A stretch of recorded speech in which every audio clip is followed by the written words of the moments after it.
கோபல்ஸ் வரலாற்றின் பக்கங்களை இருள் சூழ வைத்த ஹிட்லரின் பரப்புரையாளன். எந்த பொய்யையும் நயமாக சொல்லி மக்களை நம்ப வைக்கும் வித்தை அறிந்தவன்.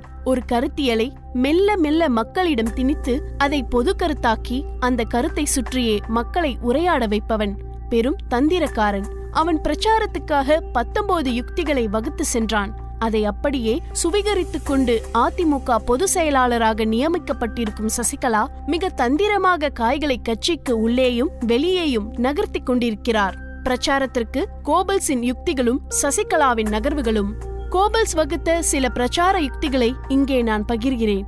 இதை அப்படியே உங்களது இடது மூலையில் படரவிட்டு சசிகலாவின் அரசியல் நகர்வுகளையும் அதனுடன் பின்னப்பட்டிருக்கும் சொற்களையும் உற்று நோக்குங்கள், பகுப்பாய்வு செய்யுங்கள். கோபல்ஸின் யுக்தி 1. ஒரு பொய்யை திரும்ப திரும்ப மக்களிடம் சொல். வேறு வேறு உணர்வு நிலைகளில் இருந்து சொல். அந்த பொய் வெறும் வார்த்தைகளால் மட்டும் கட்டமைக்கப்பட்டிருக்க கூடாது, உணர்வுகளால் அது கட்டமைக்கப்பட்டிருக்க வேண்டும். இல்லை, நாம் சொல்வது பொய் என்று எதிராளிகள் நிறுவ வேண்டுமென்றால் அந்த உணர்வுகளை கடந்து வர வேண்டும். சசிகலாவின் நகர்வு 1. அதிமுகவில் சசிகலாவை தவிர்த்து பொதுச் செயலாளர் பொறுப்புக்கு தகுதியுடையவர் யார் என்பது ஒரு வாதம். அதிமுக என்ன தேசத்துக்கு சுதந்திரம் வாங்கி தந்த தியாக கட்சியா? அதன் கரங்கள் என்ன கரைப்படியாததா? ஏன் இவ்வளவு விவாதம்? அந்த கட்சிக்கு அவர்தான் பொருத்தமானவர். சசிகலாவே பொது செயலாளர் ஆகிவிட்டு போகட்டுமே என்பது இன்னொரு வாதம். அதாவது 100க்கும் மேற்பட்ட சட்டமன்ற உறுப்பினர்கள், 40க்கும் மேற்பட்ட பாராளுமன்ற உறுப்பினர்கள் உள்ள கட்சியில் சசிகலாவை தவிர வேறு யாரும் தகுதியானவர்கள் இல்லை என்ற பிம்பம் முதலில் கட்டமைக்கப்பட்டது. இந்த பிம்பத்தை நாம் கேள்விக்குள்ளாக்க வேண்டுமென்றால் அவர் தன் வாழ்க்கையையே ஜெயலலிதாவுக்காக தியாகம் செய்தார் என்ற அரணை கடந்து செல்ல வேண்டியிருந்தது. நடுநிலையாளர்கள் கேட்ட நியாயமான கேள்வியை முறையாக அணுகாமல் உணர்ச்சி வசப்பட வைக்கும் இந்த வார்த்தைகளையே பதிலாக முன்வைத்தார்கள். சரி, பொது செயலாளர் என்பது அவர்கள் கட்சியின் முடிவு. இது தமிழக மக்களை நேரடியாக பாதிக்கப் போவதில்லை. ஆனால் இந்த பிரச்சார யுக்தி கொஞ்சம் கொஞ்சமாக நகர்ந்து முதல்வர் பதவியை மையம் கொள்ள தொடங்கியிருக்கிறது. இப்போது அவர்களின் வாதம், ஜெயலலிதாவுடனே இருந்து அரசியல் மற்றும் நிர்வாகத்தை பயின்றவர் சசிகலா. ஜெயலலிதா எந்த முடிவையும் சசிகலாவை கேட்காமல் எடுக்க மாட்டார். ஜெயலலிதாவை பார்க்க சென்றீர்கள் என்றாலும் கூட சசிகலாவை பார்த்தீர்களா என்று கேட்பார்கள் என்பது எல்லோருக்கும் தெரியும். கோபல்ஸின் யுக்தி 2.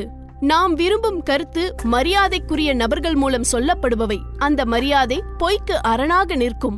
மெல்ல அந்த கருத்தை அங்கங்கு பேச வைத்து ஆம், வேறு வாய்ப்பில்லை என்ற மனநிலையை உண்டாக்கு. இதுதான் அவர் வகுத்த யுக்தி 2. சசிகலாவின் நகர்வு 2. சசிகலாதான் பொது செயலாளர், சசிகலாதான் முதல்வர் பொறுப்புக்கு தகுதியானவர் என்ற வாதமெல்லாம் முதலில் தொடங்குவது தம்பித்துரையிடமிருந்துதான். தம்பித்துரை பெரிய ஊழல் குற்றச்சாட்டுகளில் எல்லாம் சிக்காதவர், பாராளுமன்ற துணை சபாநாயகராக இருப்பவர்.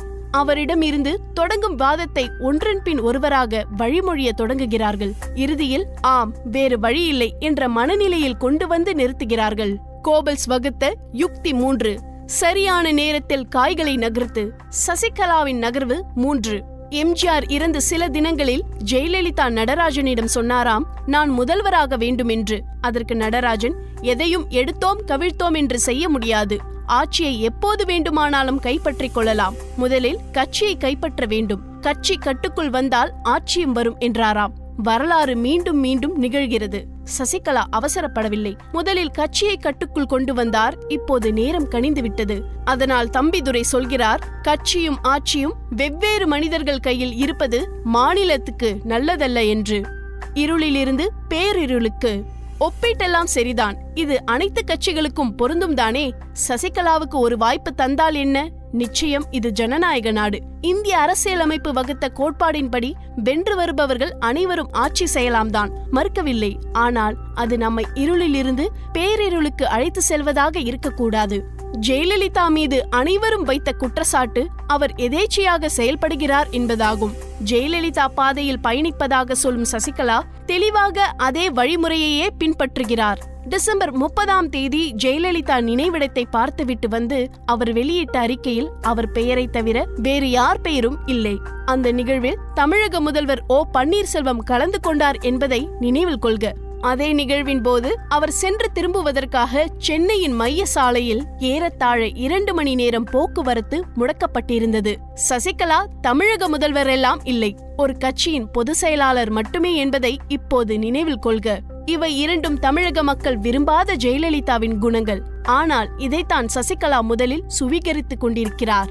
அதிமுக அதி உயர் சித்தாந்தத்தின்படி ஜெயலலிதாவுடன் இருந்தது வேண்டுமானால் சசிகலா பொதுச் செயலாளர் ஆவதற்கு போதுமான காரணமாக இருக்கலாம். ஆனால் தமிழகத்தை ஆள இந்த காரணம் மட்டும் போதாது. மக்களின் நம்பிக்கையை பெற வேண்டும். அதனை பெறாமல் எங்களிடம் போதுமான சட்டமன்ற உறுப்பினர்கள் இருக்கிறார்கள் என்று கோபல்சின் தந்திரத்தை மட்டுமே நம்பி காய்களை நகர்த்துவார்களாயின் அது நிச்சயம் தமிழக மக்களுக்கு பேரிருள் நோக்கி பயணமாகத்தான் அமையும்.